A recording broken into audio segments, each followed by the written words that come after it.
엊그저께 깜짝 놀랄 만한 소식이 전해졌죠. 바로 한강 작가가 노벨 문학상을 수상한 그 내용이 되겠습니다. 참 장안의 큰 화제가 아닐 수 없습니다.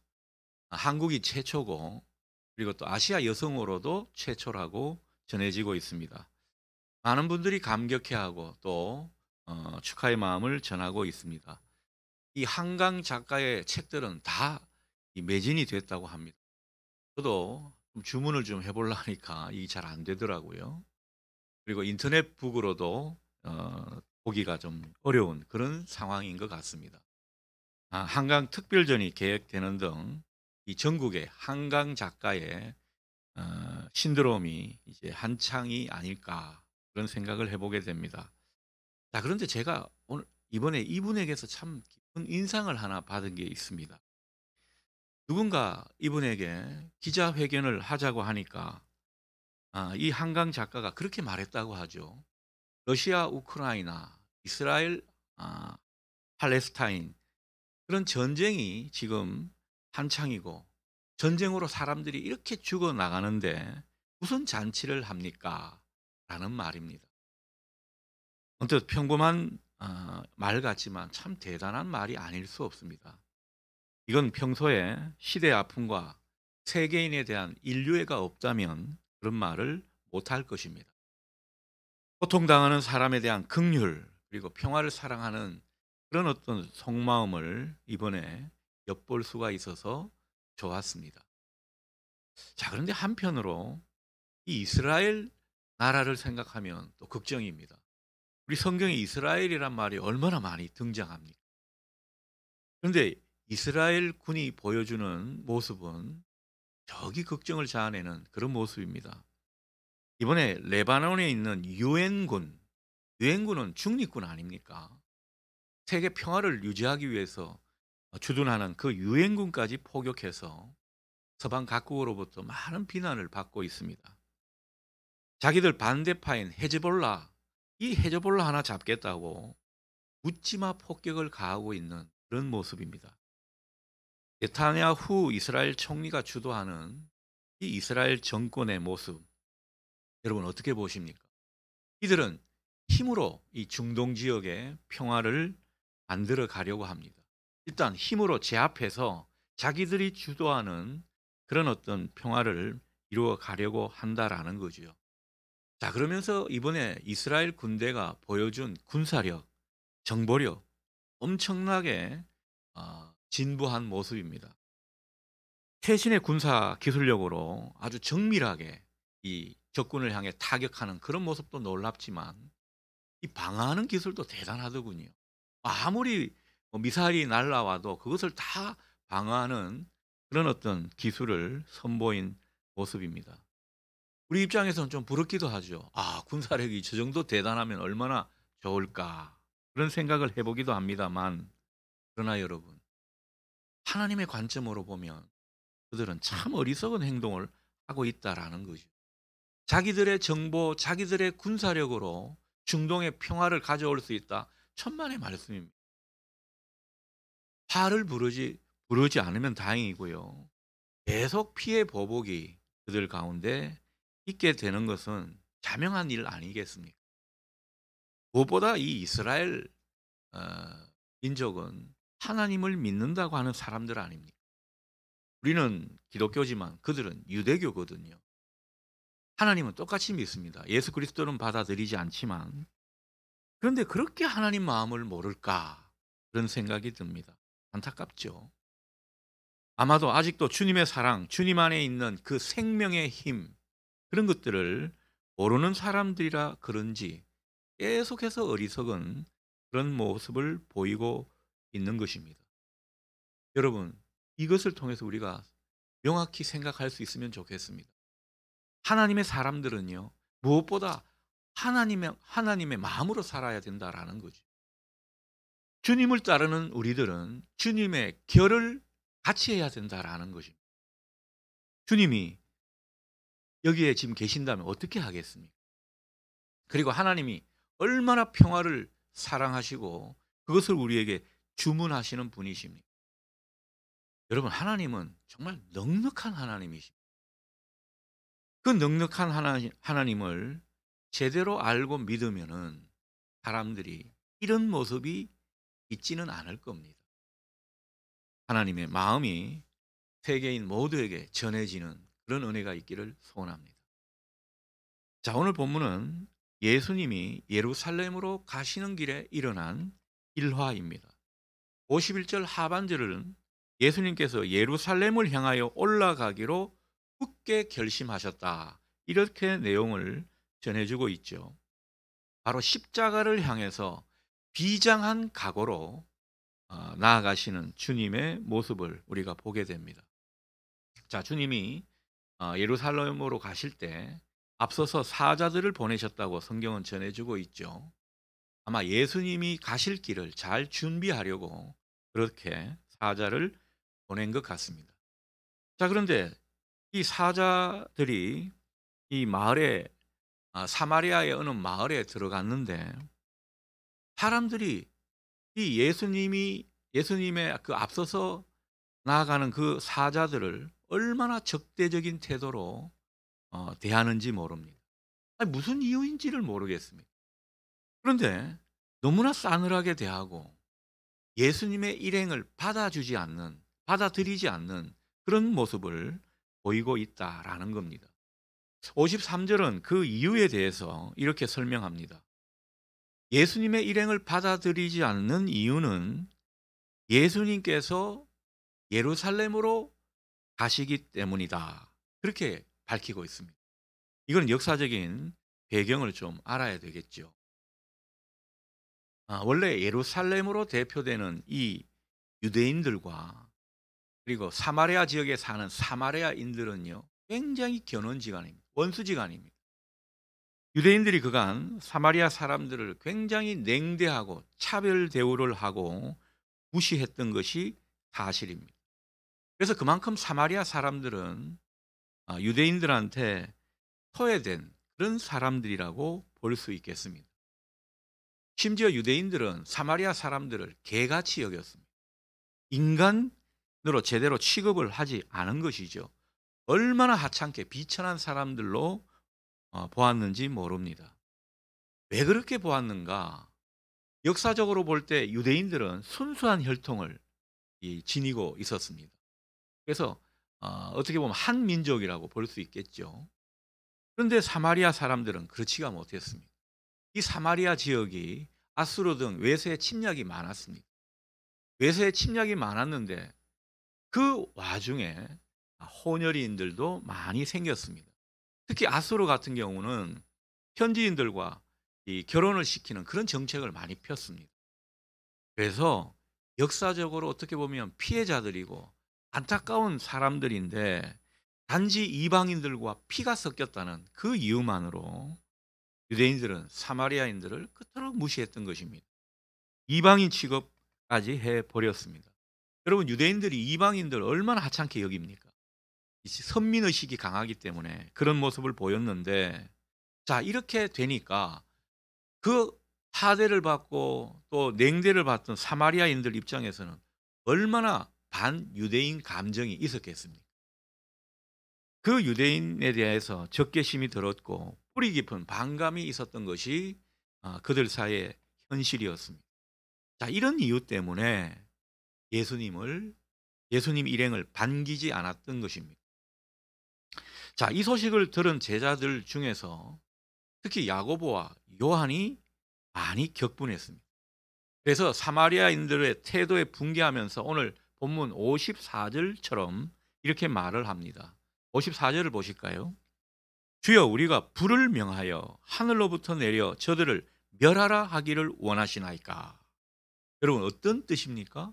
쉽게 말해서 주님이 허락하시면 우리가 하늘에서 불이 내려와 그들을 다 태워버리라고 명령하겠습니다. 주님, 분부만 해 주십시오. 여기에 불을 내리도록 분부만 해 주십시오. 그런 말을 하고 있다라는 거죠. 야고보와 요한은 형제지간인데 아주 성질이 불같습니다. 특히 이 일에는 요한이 더 분개를 했습니다. 요한의 별명을 성경은 울의 아들이다, 그렇게 말을 하고 있는데 별명이 그렇게 된 데는 다 이유가 있는 것 같습니다. 아마도 이들은 엘리야 때 그 바알신을 섬기는 사람들의 제사, 제물에 하늘에서 불이 내려온 그것을 연상하며 이렇게 말을 한 것인 것 같습니다. 그래서 엘리야 때는 이 바알신을 믿는 사람들에게 이 제단 위에 불이 임했는데 그 불이 그 제물에 임하는 것이 아니라 사마리아 사람들에게 그 불을 임하게 해달라고 하니까 얼마나 악한 소리입니까? 얼마나 심한 말을 지금 이들이 하고 있는지 모른다라는 거지. 예수님은 지금 많은 사람들을 살리기 위해서 십자가를 지시려고 예루살렘으로 나아가시는 그런 모습인데, 그런 예수님 곁에 있다고 하는 사람들이, 그런 예수님을 따른다고 하는 사람들이 자기 안에 분노와 혈기, 악감정을 그대로 여과 없이 드러내는 그런 모습이라는 거죠. 여러분, 악한 감정을 막 쏟아내면서 자기 자신을 통제하지 않는, 다스리지 못하는 그런 모습을 보이고 있다라는 거죠. 예수님 마음과 얼마나 동떨어져 있습니까? 예수님과 거리가 멀어도 너무 거리가 먼 그런 모습입니다. 그래서 이 제자들은요, 마음이 좁고 옹졸하고 자기 안에 갇혀 있는, 자기 생각만 하고 있는 그런 사람들처럼 보이고 또 그렇게 행동하고 있는 것입니다. 여러분 잘 아실 것은요, 이런 모습이야말로 영적으로 미성숙한 모습입니다. 앞서 그 네타냐후 이스라엘 총리가 주도하는 그 이스라엘의 모습을 우리가 잠깐 나눠봤는데 영적으로 성숙한 모습이 아니지 않습니까? 미성숙한 모습이라는 거죠. 자, 그렇다면 왜 이 제자들은 이렇게 자신을 다스리지 못하고 이 악한 감정, 악한 말을 막 쏟아내고 있는 것일까? 우리가 그 점을 볼 필요가 있습니다. 아마도 제자들은요, 사마리아 사람들이 자기들을 배척하니까 기분이 몹시도 상했을 겁니다. 여러분 그렇지 않습니까? 평소 내가 무시하는 사람들이고 내가 인간 취급하지 않는 사람들한테 이 배척을 당한다? 모멸감을 느낀다? 말도 안 되는 소리죠. 그래서 이 사마리아 사람들에게 특히 분개했던 것 같습니다. 그리고 이 사마리아 지역이 어떤 지역이냐? 예수님이 사마리아 지역에 많은 은혜를 베풀어 주신 그런 지역 중에 한 곳이라는 거죠. 예수님께서 그렇게 은혜를 많이 베푸신 곳인데 사람들이 그 마음을 다 잊어버리고 지금은 배은망덕한 모습을 보인다. 피가 거꾸로 솟죠. 그래서 마음이 무척 상한 그런 모습을 보이고 또 그것이 분노로 이어진 것 아닌가 생각하게. 자, 그러나 그 마음을 좀 알겠지만 그렇다고 해서 예수님께 사마리아 사람들에게 불을 내려 주십시오, 천벌을 받게 해 주십시오, 그렇게 말한다는 것은 해도 너무한 것이고 너무 나간 그런 말이 아닐까 생각이 듭니다. 자, 우리로 말하면요, 북한이 요즘 우리한테 뭐 오물풍선을 보내지를 않나, 여러 가지 도발을 하는 그런 모습을 보이지를 않나, 하여튼 간에 미운 짓만 골라서 하는 게 이 북한 정권 아닙니까? 그렇게 미운 짓하고 우리 마음을 상하게 한다고 해서 우리가 주님께 기도를 할 때 주님, 북한에 불을 내려 주십시오, 그렇게 기도할 수 있겠습니까? 그런 기도는 할 수가 없고 해서는 안 되는 기도죠. 자, 그런데 요한은 그런 기도를 하고 그런 말을 쏟아내고 있다라는 겁니다. 왜 그럴까? 제자인데 우리는 그 마음의 이 깊은 부분을 한번 생각해 볼 필요가 있습니다. 아마도 이 상처난 마음에 적대감이 들었기 때문에 그런 것입니다. 여러분 기억하십시오. 우리가 잘 기억해야 할 것은요, 우리 안에 상처가 있죠? 이 상처는 언제든 분노로 바뀔 수 있다는 점입니다. 그래서 우리 안에 상처가 잘 안 생기게 하거나 또 그렇게 할 수 없다면 상처가 생겨도 이게 분노로 바뀌지 않도록 하는 것, 굉장히 중요한 신앙의 모습입니다. 여러분 분노가 일어난다고 다 분노를 터뜨리는 것이 좋은 모습이 아니라는 거죠. 우리가 어쩔 수 없이 그럴 수는 있지만은 그것을 복귀하고 곱씹어 보면서 그런 모습이 점점 사라지도록 해야 한다. 이게 참 중요한 우리의 모습이라고 볼 수 있겠습니다. 자, 제자들에 반해서 이 예수님은 어떤 모습이셨습니까? 예수님은 이 사마리아 사람들을 오늘 본문을 보면 꾸짖을 생각도 없습니다. 그들을 훈계할 생각도 전혀 가지지 않았습니다. 예수님이 막 격분해 가지고 예수님의 성경을 다스리지 못해 가지고 악한 말을 쏟아내고 악한 감정을 막 여과 없이 그렇게 보이는 모습입니까? 그렇지가 않죠. 예수님은 그런 모습이 일절 없었습니다. 예수님은 되레 야고보와 요한을 꾸짖으시는 모습입니다. 왜 그렇게 악한 감정을 드러내느냐? 왜 악한 말을 쏟아내느냐? 꾸짖으신 것이. 지금이 어느 때인데 그렇게 자기 성정을 못 다스려서 이런 어떤 모습을 보이는가? 그들로 하여금 깨닫게 하신 것입니다. 55절을 보게 되면 예수님께서 이들을 꾸짖으셨다 그렇게 말하죠. 그리고 56절로 이어지면은 다른 마을로 향하셨다. 그렇게 성경은 소개해 주고 있습니다. 이 모습에서 예수님이 어떤 모습을 느낄 수가 있습니까? 아무런 마음의 동료가 없었다는 겁니다. 그냥 주님은 그냥 앞으로 나아갈 길을 그냥 또 나아가는 그런 모습을 우리에게 보여주고 있다라는 거죠. 여러분, 사마리아 사람들이 예수님의 일행을 반기지 않고 배척을 했다면 그것은 제자들보다도 예수님이 더 기분 나쁘지 않았겠습니까? 화가 나도 예수님이 더 나실 법한 그런 상황입니다. 예수님이 열받을 상황에 제자들이 오히려 더 열을 내고 상처를 받고 그런다라는 겁니다. 우리 주님은 그런 것에 전혀 휘둘리지 않는 그런 모습을 우리에게 보여주고 있습니다. 예수님은 그렇다면 어떻게 이런 모습을 보일 수 있는가? 여러분, 예수님은요, 날마다 기도했다고 하는데 성경이, 그리고 날마다 묵상을 하면서 말씀을 어, 가까이 하셨죠. 그 가운데 하나님의 사랑을 계속해서 공급받았습니다. 하나님의 사랑을 얼마나 많이 받으신 분이신지 모른다라는 거죠. 하나님의 사랑을 받고 그래서 그 사랑이 그 속에 가득 찼고 그리고 사명을 굳게 붙들고 있는 그런 모습 때문에 전혀 휘둘리지 않았던 것입니다. 아무와도 맞서지 않았습니다.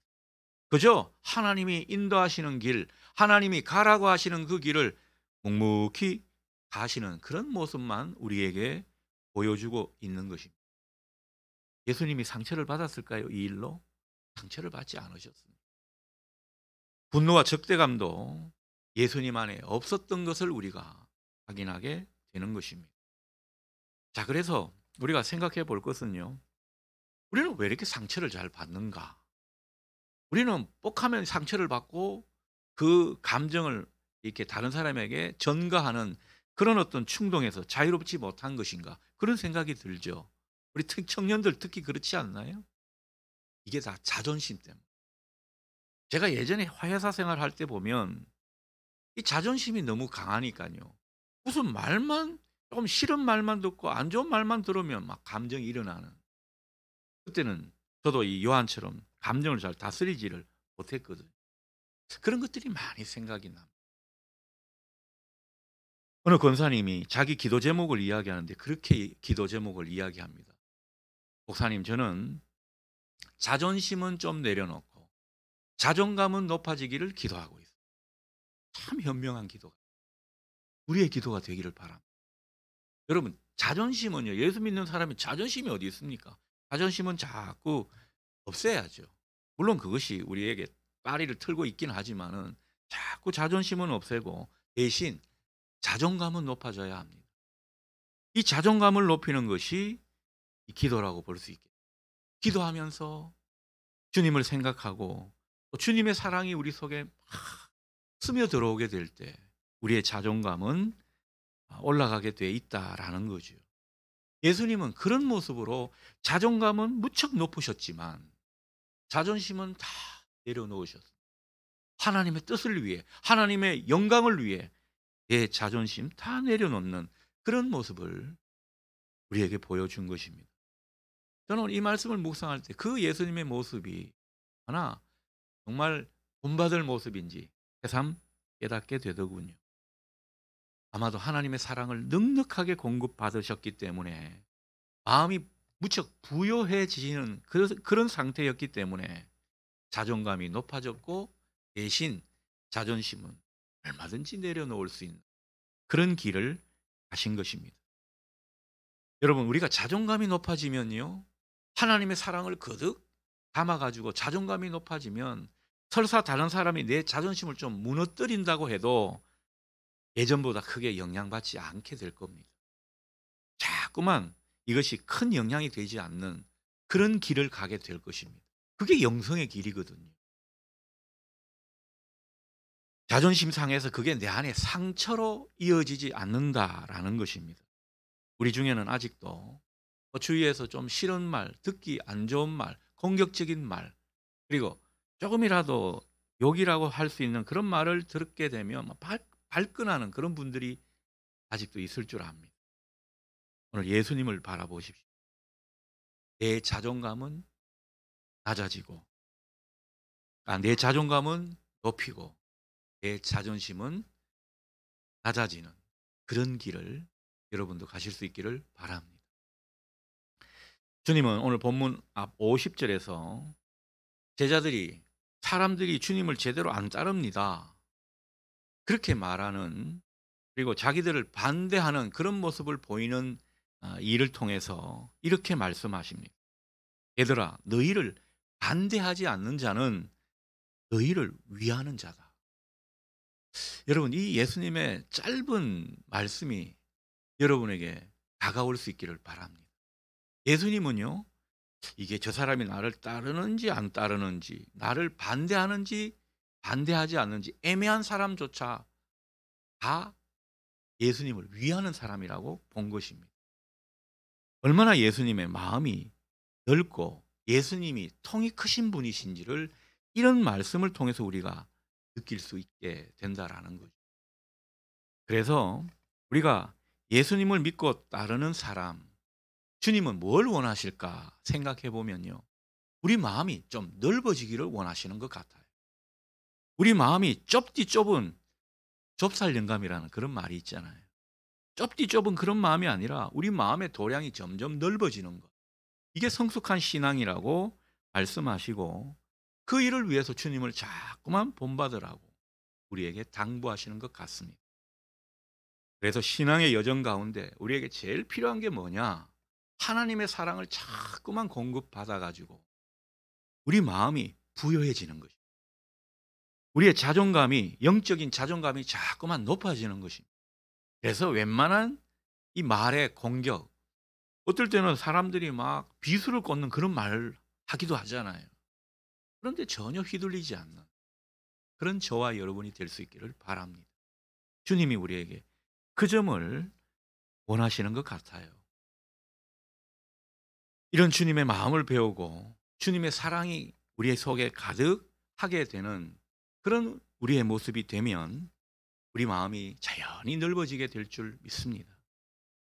우리가 주님의 마음을 내 안에 갖게 되는 것은 일종의 영혼의 백신을 맞는 것, 그런 것이라고 할 수 있겠습니다. 여러분, 우리가 백신을 왜 맞는 것입니까? 뭔가 버티고 저항하는 힘이 생기도록 맞는 거 아니겠습니까? 그래서 영혼의 백신을 맞게 되면 설사 다른 사람들이 뾰족하게 말을 하고 상처를 주는 그런 말을 할지라도 우리 마음이 상하지 않는 거예요. 우리 마음이 상하지 않으면 이 둘 사이가 크게 문제가 될 건 없지 않겠습니까? 이 둘 다 상하게 되면 이게 막 서로 싸우게 되는 것이고, 그래 뭐 한번 끝장을 보자 그래 가지고 법정까지 가게 되고, 여러분, 교인들이 법정까지 간다는 것은 굉장한 수치입니다. 하나님의 법을 따르는 그런 모습이 되면 전혀 세상 사람들한테 욕 먹을 일이 없을 텐데 우리가 때로는 그런 모습일 수 있다라는 거죠. 그러니 설사 다른 사람이 좀 뾰족하게 말하고 뭔가 이 비수를 찌르는 그런 말을 할지라도, 여러분, 우리의 영적인 자존감이 있는 사람은요, 어떻게 생각하겠습니까? 아이고, 저 사람이 뭘 몰라서 저런 거야. 영적으로 어려서 그런 거지 다른 게 아니다. 그렇게 생각하게 된다라는 거죠. 얼마나 상대를 이해하고 마음으로 받아들이게 되는지 모릅니다. 주님을 따르는 사람은 내 안에 있는 내 안에 있는 분노를 다스릴 줄 알아야 합니다. 이걸 그대로 방치하면서 살아가는 것은 주님을 따르는 사람이 아닙니다.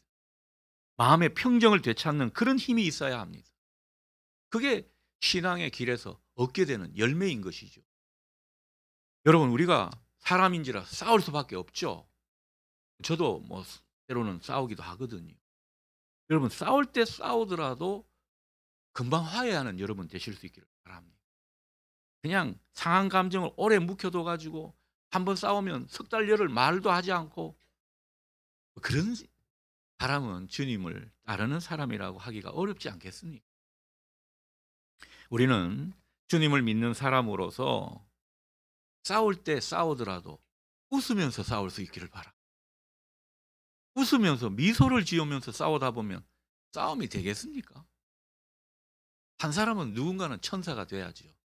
그래야 싸움이 일어나지 않는 거예요. 미국의 링컨 대통령이 그랬다고 하죠. 우리가 알다시피 링컨 대통령은 좀 못생긴 대통령으로 유명하지 않습니까? 뭐 전해지는 그림이나 또 영화를 보면 좀 그런 생각을 갖게 합니다. 중요한 선거 유세가 있었는데 상대 후보가 링컨을 얼마나 공격하며 말을 하는지 모릅니다. 이런 말을 합니다. 당신은 두 얼굴을 가진 이중인격자야. 링컨이 정말 이 고매한 인격으로 유명한 그런 분인데 이중인격자라 그러니까 화가 치밀어 오르지 않았겠습니까? 막 열받아 가지고 자기도 막 쏘아붙이는 그런 말을 해야 할 그런 상황입니다. 자, 그런데 이런 상황에 링컨이 미소를 지으면서 이렇게 말을 했다고 합니다. 아니, 내가 정말 두 얼굴을 가졌다면 지금 이 상황에, 이 중요한 자리에 이렇게 못생긴 얼굴로 나왔겠습니까? 그렇게 말을 했다고 합니다. 못 알아듣는 것 같아요. 여러분, 우리가 화를 낼 만한 순간은 하루에도 정말 여러 번이 있습니다. 그런 순간에 웃을 수 있는 여유가 여러분에게 있기를 소원합니다. 우리는 마음의 평정심을 유지할 줄 알아야 되고요. 마음이 넉넉한 사람으로 살아가는 것이 주님의 뜻이라는 것을 믿어야 할 것입니다. 우리가 이렇게 마음을 넓게 가지는 것이 주님의 소원이라고 한다면 우리가 또 그렇게 살아가게 되면 여러분, 그 모습은요, 일단 우리에게 좋습니다. 우리가 마음을 넉넉하게 먹고 살고 주위에서 뭐라 그러든 요동하지 않으면 그만큼 우리는 행복감을 느끼는 그런 일들이 많게 될 것입니다. 여러분, 우리가 마음을 넉넉하게 가지면 우리 안에 좋은 기운이 솟아나게 될 줄 믿습니다. 성령께서 역사하시는 모습이기 때문에 좋은 기운으로, 좋은 감정으로 살게 되고, 그러니까 내가 살기가 편한 거죠. 살기가 좋은 것입니다. 그리고 나도 모르는 사이에 이 주위 사람들에게 뭔가 생기를 불러일으키는 그런 사람으로 역할을 하게 될 것입니다. 주님의 기운이 함께하는 사람은 마음이 넓은 사람이고, 그가 가는 곳에는요, 오해와 불신이 사라지고 뭔가 사람들이 생기가 일어나게 되는 것, 우리는 어렵지 않게 짐작하게 될 것입니다. 그러니 여러분, 마음을 넓게 가지죠. 마음을 넓게 가지다 보면 다른 사람 마음이 보이게 될 겁니다. 다른 사람 마음이 보이고 우리 마음이 그 사람에게 향하게 되면 그 가운데 소통이 일어나게 되죠. 그 소통으로 말미암아 성령의 역사를 우리는 보게 되는 것입니다. 우리도 모르게 격려하고 위로하고 축복하는 그런 일이 있고, 우리의 그 선한 모습을 상대방이 오해하지 않고 그대로 받아들이는, 그래서 뭔가 둘 사이가 아주 친밀한 그런 사이가 되는 그런 은혜가 있게 된다라는 것. 여러분, 우리가 마음을 넓게 가지다 보면 우리도 모르게 정이 깊은 사람이 되는 것입니다. 불쌍한 사람 보면 마음이 자꾸 열리게 되고, 연약한 사람 보면 자꾸 보듬어 안는 그런 정이 깊은 사람이 돼 간다라는 거죠. 예수 그리스도를 제대로 믿고 주님을 따르는 사람은 이런 모습이 나타난다는 거죠. 야, 그 사람 지나가는데 그냥 찬바람이 쌩쌩 부는구나. 어떻게 사람이 저렇게 정이 없지? 그는 제대로 예수를 믿는 모습이 아닙니다. 우리의 모습을 되돌아보면서 정말 다른 사람의 눈물을 닦아주고 정감 어린 말을 하면서 다른 사람들의 마음을 어루만져 줄 수 있는 이런 아름다운 작은 예수와 같은 그런 사람 될 수 있기를 축복합니다. 이런 모습이 우리에게 나타나게 될 때 세상 사람들은요, 우리를 통해서 주님을 보게 될 것입니다. 주님을 떠올리게 될 줄 믿습니다. 아, 저분은 정말 예수님과 가까운 분이구나 인정하게 될 거예요. 그러니 여러분, 다시 한번 말씀드립니다. 마음을 넓게 가지십시다. 우리 마음은 자꾸 좁아지게 되어 있습니다. 이것을 인식하고 또 우리의 의지와 힘으로 되지 않는다는 것을 생각하고 이 일을 위해 기도해야 할 것입니다. 오늘 제가 결론적으로 여러분들에게 말씀드리고 싶은 것은 이 일을 위해 기도하자는 것. 여러분, 주님의 마음을 달라고 기도하십시오.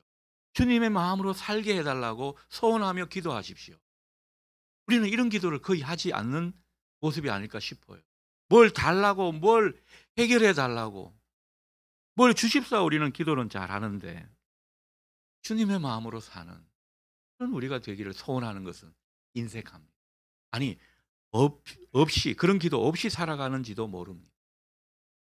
여러분, 뇌과학자들에 의하면 우리가 무엇을 생각하고 무엇을 소원하느냐, 그것에 따라 우리의 뇌 움직임이 달라진다는 겁니다. 뇌 움직임이 달라진다는 것은 우리의 의식이 다르게 된다는 것을 의미하는 겁니다. 우리가 무엇을 갈망하느냐, 그것에 따라서 뇌파가 달라진다는 거예요. 뇌파가 달라지는 그 모습을 통해서 우리의 의식도 변화되고, 그리고 그 의식의 변화가 행동으로 이어지게 됨을 이 자연과학이 우리에게 설명해 주는 것입니다. 이것은 뭐 과학적으로 굳이 이야기를 안 해도 우리가 성령의 역사를 생각하면 충분히 우리는 그런 것을 인정하고 생각하게 될 줄 믿습니다. 그래서 혹자는 그런 말을 하더군요. 천국에 가면 고상한 뇌를 가진 사람이 잔뜩 모여 있을 것이다. 여러분, 이해가 되십니까? 여러분의 뇌가 고상한 뇌가 될 수 있기를 축복합니다. 좋은 것을 생각하고 마음을 넓게 가지면 고상한 뇌가 되는 거죠.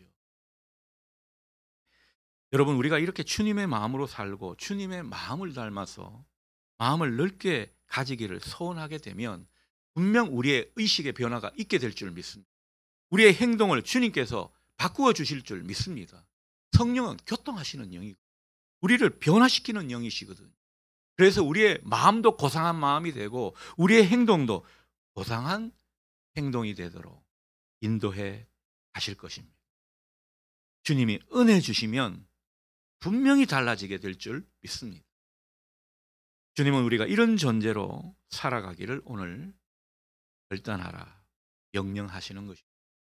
주님의 마음으로 고상한 마음을 가지고 주님처럼 아름다운 향기를 풍기는 그런 인생 될 수 있기를 주님의 이름으로 기원합니다.